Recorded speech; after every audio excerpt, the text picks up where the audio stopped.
Анан ушул суроо көпчүлүк айткандай эле бул мыйзамды өзгөртүүгө алып келишке эмне себеп болду?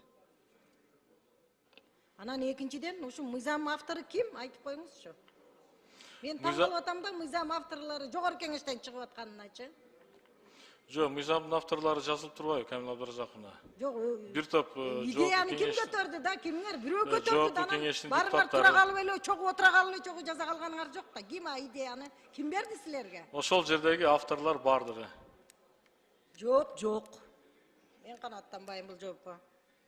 Эл наразы болду бул мыйзамга, действующий мыйзамга, кыймылдагы. Айтыңызчы, бир жерин айтыңызчы мына. Же тиги шайлоо комиссиясына берейинчи. Эмнеси менен жакпай атат азыркы кыймылдагы аракеттеги мыйзам?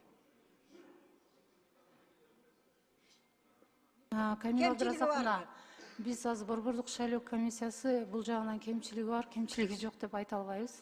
Жок, бирдемке себеп болуш керек да мыйзам өзгөрүүгө. Бизге азыр заключение түшкөн, биз азыр иштеп жатабыз бул долбоордун үстүндө.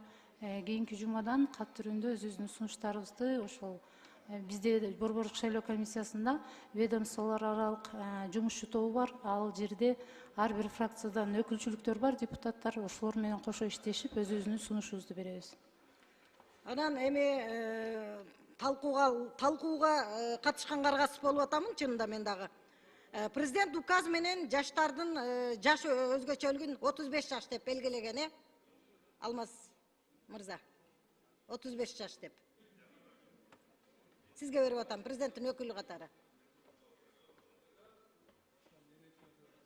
Эмгек кодексине ылайыктуу норманы айтып атасыз да? Жашты 35 жаштан жаштарды атайын жаш өзгөчөлүгүнө тиги белгилеп 35 жашка чейин жаштар деп эсептелинет. Ооба, туура айтасыз.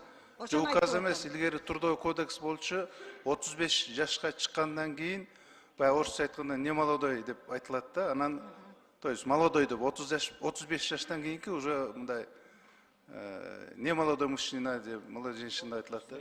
Орто жаш. Мыногу кыймылдагы мыйзамда Улам Бердибаев 25 жашка толгон деп атат да. Сиздин пикириңиз кандай ушуга? Шайлоого катышууга?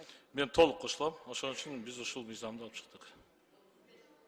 Мен айтар элем, кеминде мамлекеттик кызматта 5 жыл стажы болуш керек да. Буга кандай пикириңиз? Сунушуңузду бериңиздер.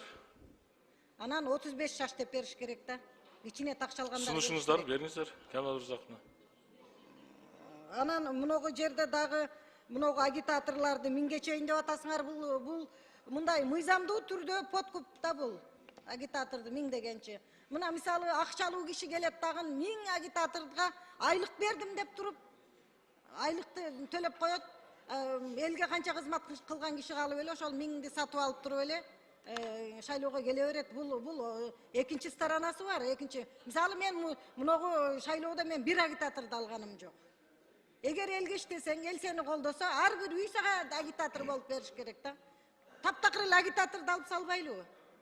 Кандай дейсиз?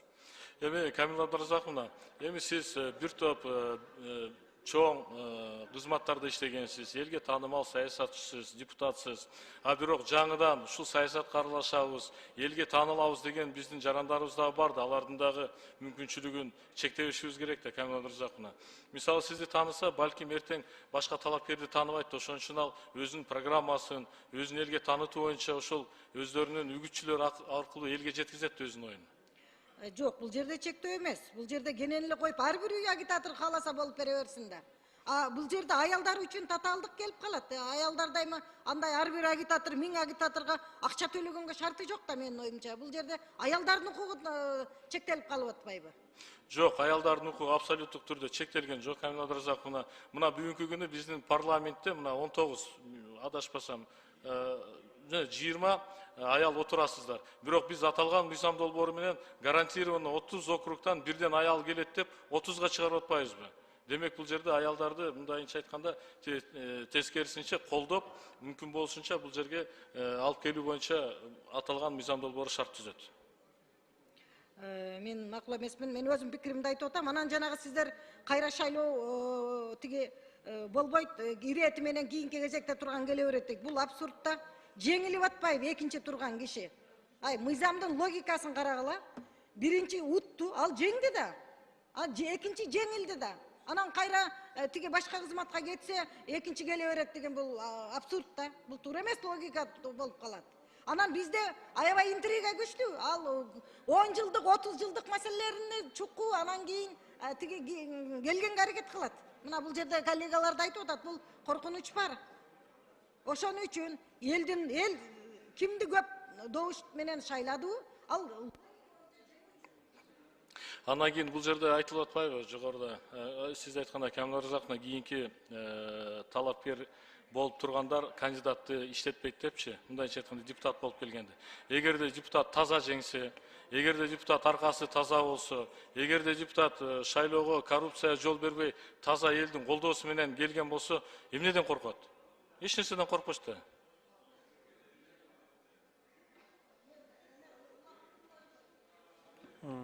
Биринчи микрофон. Мен оюм жыйынтыктап коеюн, албетте бул коркуу эмес. Бул жерде логикага биз таянышыбыз керек да. Жеңүүчү анан жеңгенди билиш керек, жеңилген да жеңилгенди билиш керек да. Бул жерде логика такыр мындай нонсенс болуп атат да. Жеңилген киши кайра кийин келе берет деген бул болбой калат, анда шайлоо эмес да булчу. Анан мен экинчиден многу көп мандаттуу деп атап атканыңарга бул жана Марлен Абдрахманович айтып атат, тигем албетте шайлоо системасын биз абдан жакшы билебиз, 3 түрү бар экенин. Дүйнөлүк практикада партиялар ирилешип, кайра партиялык системаны күчөндүрүп атат да.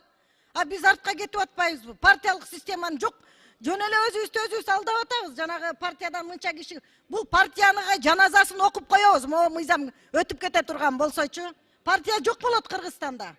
Бир мандаттуу деп коюш керек. Бир мандаттуу эле болуп калып атат.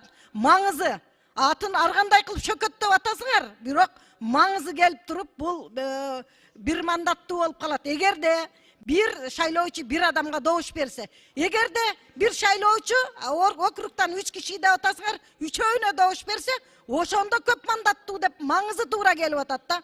Ар кандай мындай маселенин маңызын карашыбыз керек. Маңызы оюнча бул бир мандаттуу эле болуп калып атат, Улам Бердибаевич. Ошон үчүн ушуну дагы бир сыйра ойлонгулачы. Анан ошол ким автор болсо, мен авторго да кайрылат элем да, идеянын авторуна.